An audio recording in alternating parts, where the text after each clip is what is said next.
নবীজি বলেছেন, কেউ যদি মাগরিবের পরে আর এশার পরে, ফজরের পরে আর এশার পরে যদি 3 বার পড়ে, আস্তাগফিরুল্লাহাল্লাযী লা ইলাহা ইল্লা হুয়াল হাইয়ুল কাইয়্যুম ওয়া আতুবু ইলাইহি, 3 বার করে যদি পড়ে, সাগরের ফেনাতুল্য গুনাহ যদি থাকে আল্লাহ তাআলা মাফ করে দিবেন।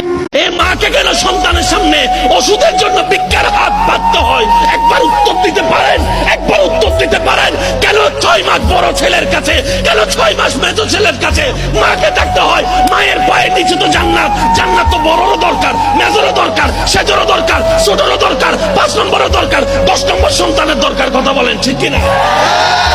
ওরে কইরা লোকের উপকার যদি চাও পুরস্কার, ওরে বিপদে পড়িয়া দেখো তারা সামনে থাকবে না।